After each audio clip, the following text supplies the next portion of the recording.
Mother of mafia Sheikh হাসিনার অফিসে ভারতীয় রডসের কমান্ডাররা বসে আছে এবং পুলিশের পোশাক পরে, আপনারা দেখেছেন মিডিয়াতে, পুলিশের পোশাক পরে হিন্দি ভাষায় কথা বলছে। আসাদ গেটে যে বাংলাদেশ সেনাবাহিনীর পোশাকে পরিহিত ছিল, হিন্দিতে কথা বলছে।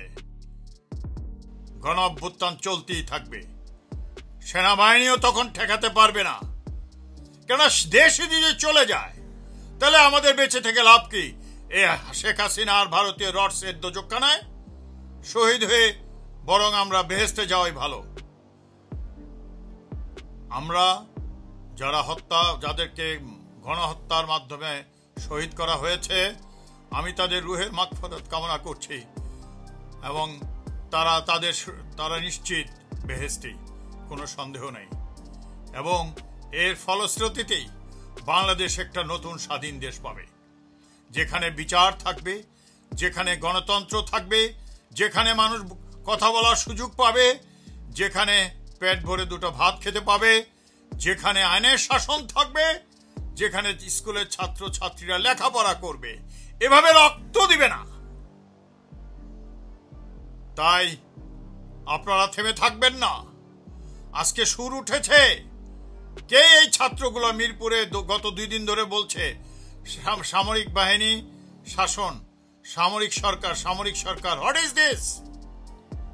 সামরিক সরকারের যদি বিষয় থাকতো তাহলে তো আমি সামরিক অভ্যুত্থান করতে পারতাম 3.5 বছর আগে আজিজের সাথে মিলে।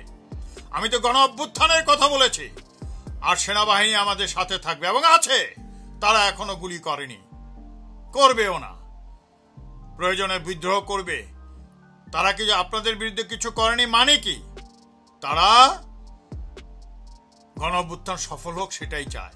আর যে 2-1টা ভিডিও দেখছেন, এগুলো তো ভারতীয়রা যাতে করে আমাদের সেনাবাহিনী এবং সাধারণ জনগণের মধ্যে একটা কনফ্লিক্ট সৃষ্টি করে, একটা সাংঘর্ষিক পরিস্থিতিতে নিয়ে যায়। ইনশাল্লাহ তা হয়নি, হবেও না। সেনাবাহিনী আমাদের সাথেই আছে এবং গণ অভ্যুত্থান মানে জনগণ ক্ষমতা গ্রহণ করবে, সেনাবাহিনী না। তাহলে কিন্তু ভারত এটাই চায় যে সেনাবাহিনী থেকে দিয়ে টেক ওভার করে তারপরে একটা ইলেকশন দিয়ে তারপর পরিচিত সরকার নিয়ে আসবে। আপনারা কি মনে করেন শেখ হাসিনার যে হাজার হাজার গ্রাম পর্যায় পর্যন্ত ছাত্রলীগ যুবলীগের গুন্ডাদের কাছে, এমপিদের কাছে অটোমেটিক অস্ত্র আছে, হাজার হাজার কোটি টাকা আছে, শুধু ইলেকশন দিয়ে আরেকজনকে নিয়ে আসলে কি টিকতে পারবে? অতএব নতুন সংবিধান হতে হবে, যার মাধ্যমে জনগণের ক্ষমতা জনগণের হাতে থাকবে। তারপরে বাকি সব হবে, তার আগে কোনো ইলেকশন নেই। কেউ যদি এই স্বপ্ন দেখে থাকেন ভারতের পরিকল্পনা অনুযায়ী, ভুলে যান। গণ অভ্যুত্থান চলতেই থাকবে, সেনাবাহিনীও তখন ঠেকাতে পারবে না। কেন দেশে যদি চলে যায় তাহলে আমাদের বেঁচে থেকে লাভ কি? এ শেখ হাসিনা আর ভারতীয় রডসের দোজকখানায় শহীদ হয়ে বরং আমরা বেহেস্তে যাওয়াই ভালো। মাদার অফ মাফিয়া শেখ হাসিনার অফিসে ভারতীয় রডসের কমান্ডাররা বসে আছে এবং পুলিশের পোশাক পরে, আপনারা দেখেছেন মিডিয়াতে, পুলিশের পোশাক পরে হিন্দি ভাষায় কথা বলছে। আসাদ গেটে যে বাংলাদেশ সেনাবাহিনীর পোশাকে পরিহিত ছিল, হিন্দিতে কথা বলছে।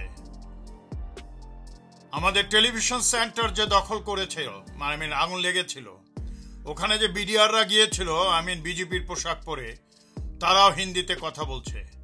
তার মানে কি হিন্দি সেনাবাহিনী এখানে গোপনে ডিপ্লয়েড হয়ে আছে আগের থেকে। গণ অভ্যুত্থানের যোদ্ধারা আপনারা রক্ত দিয়েছেন, আপনাদের বেহেশত নিশ্চিত ইনশাআল্লাহ। আল্লাহই বলেছেন নবী রাসূলদের পরের সর্বোচ্চ স্থান হলো শহীদদের, দেশের জন্য যারা রক্ত দেয়, জীবন দেয়। আমি গত 5 বছর ধরে দিচ্ছি, আমার ভাই, আমার স্টাফ, আমার লয়ার, অনেকের খবর নেই। আমার সম্পদ, আমার সবকিছু চলে গেছে, তবু আমি আমার নিজেকে শহীদ মনে করছি। আমি যেন আল্লাহর কাছে জবাব দিতে পারি। আমার স্ত্রী সন্তানরা কষ্ট করছে, কিন্তু একটা সুখ আছে যে আমরা দেশের জন্য যুদ্ধ করছি আপনাদের সাথে। আপনারা থেমে যাবেন না। আপনাদের যে স্যাক্রিফাইস হয়েছে এটা বৃথা যেতে পারে না। আপনারা জানেন আপনাদের এই টিচার তিনি বলেছেন 1952 সনের পর তো ভাষা আন্দোলনের সেই যে মানুষের যে গণঅভ্যুত্থান আর আজকের গণঅভ্যুত্থান তার চেয়েও ভয়ঙ্কর। আমরা সেটা করতে পেরেছি আলহামদুলিল্লাহ। প্রিয় সেনাবাহিনীর সোলজারদের কিছু বলার আগে, সবার উদ্দেশ্যে এমনকি সেনাপ্রধানের উদ্দেশ্যে কিছু বলার আগে আমি আপনাদের 3টা ছোট্ট ছোট্ট ভিডিও দেখাচ্ছি। তোমার ছেলে চাকরি করে, তোমার ছেলের উপরও তো বিপদ হইতে পারে। তারা হুমকি দিয়েছে তোমার ছেলে চাকরিটা পাবো। এটাকে আবার বলছে? হ্যাঁ, সেই দিনই বলছে, তারপরের দিনও বলছে। না না, অন্যায় তো কেউই করে নাই। অন্যায় করছে তারা, লুটপাট করছে অফিস। আমার লোককে নিয়ে 2 দিন বেঁধে রাখছে, সেনাবাহিনী রিটায়ার করা লোক। তো অন্যায় করছে তারা, তো তুমি ভাগবা কেন? কেন আল্লাহর কাছে বিচার চাও না? আল্লাহর কাছে যে এখন নামাজ পড়ে চাইলাম যে আল্লাহ এর একটা সমাজে দাও, আমাদেরকে বাঁচাও, তাদেরকে ধ্বংস করো। এখন এসে নামাজ পড়ো। ভাবি আমি বলতেছি মারা যাওয়ার আগে কয়বার দেখা হয়েছে? মারা যাওয়ার আগে 2 দিন 3 দিন মারা গেছে, 3 দিন দেখা হয়েছে আমার সাথে। শেষের দিন যেদিন মারা যাবে শুক্রবারে, সেদিনই তো আমি দুপুর পর্যন্ত ছিলাম। মানে শরীরে কিছুই ছিল না? না না, শরীরে হাড় চামড়া, পেটটা ফুলে কত বড় হয়ে গেছে, খালি রক্ত পায়খানা হয়েছে, খালি রক্ত পড়েছে, ব্লাড আসছে, পায়খানা পড়ছে, রক্ত হয়ে গেছে। ওকে কি 164 দিতে বলছিল, দেয় নাই? না না না, 9 মাস 10 মাস অত্যাচার করে মেরে ফেলা হয়েছে, এটার বিচার হবে? আমার কোম্পানির জেনারেল ম্যানেজার। আমি কোনো হেল্প করতে পারি জুবাইর? ঘুরে আমি জঙ্গির লাশ নিয়ে আসছি, মানুষ আমার দিকে তাকায় বলছে আপনার বাপ জঙ্গি, আপনার বাপ সন্ত্রাসী কর্মকাণ্ড করে। এর চেয়ে দুঃখ, এর চেয়ে ইজ্জত কি হতে পারে? আপনি একবার বলেন আমাকে।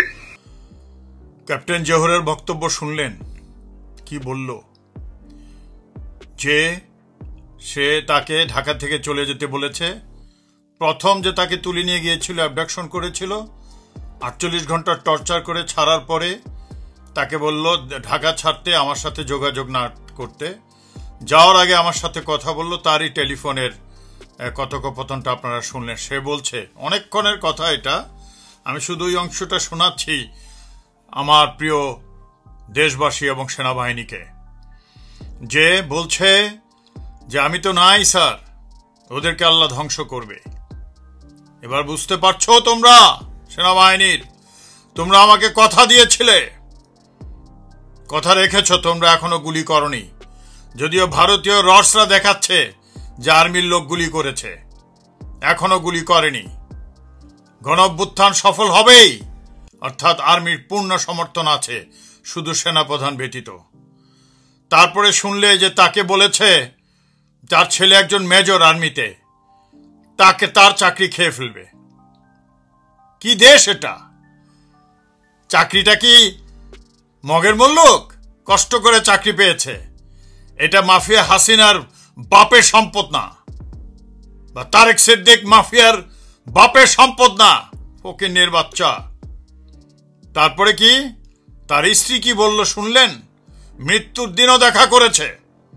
আরো অনেক এরকম বক্তব্য আমার কাছে রেকর্ড আছে, আমি জানাচ্ছি না এই জন্য যে ওদের বিপদ হবে। কিন্তু এখন তো হাসিনার পতন হয়েই গেছে, এখন আরো জানতে পারবেন। আর সেনাবাহিনীর সদস্যগণ দেখতে পেরেছেন এমন স্মার্ট একজন ক্যাপ্টেন তার এই অবস্থা করেছে। এ ভারতীয় রডসের বাহিনী যারা আছে, হাসিনা, তারেক সিদ্দিক, ডিজিএফআই লোকজন, তার স্ত্রী বলছে পুঁজ বেরোচ্ছে, রক্ত বেরোচ্ছে। 3 দিন আগে, মৃত্যুর 3 দিন পরপর 3 দিন দেখা করেছে, উঠতে পারে না, কোমরে দড়ি দিয়ে বাঁধা ছিল। এর চেয়ে জঘন্য কি হতে পারে? এরা কি ডাকাত ছিল? এরা 35 বছর বাংলাদেশের জন্য, সেনাবাহিনীর জন্য রক্ত দিয়েছে, জীবন দিয়েছে। আর শেষ পর্যন্ত সে সেনাবাহিনী সেনাবাহিনী না, ভারতীয় রডসের হাতে আমাদের সেনাবাহিনীর কতিপয় চোর গুন্ডার অধীনে এই ঘটনা ঘটল।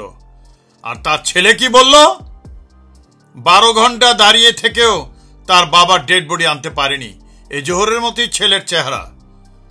আমাকে বলল যেদিন মারা গেছে, যে যখন ওদিকে তারেক সিদ্দিকের লোকরা রেখে দিয়েছে, লোকজন বলতেছে যে সন্ত্রাসী, তুমি সন্ত্রাসীর ছেলে, সে আর দুঃখে কি বলবে?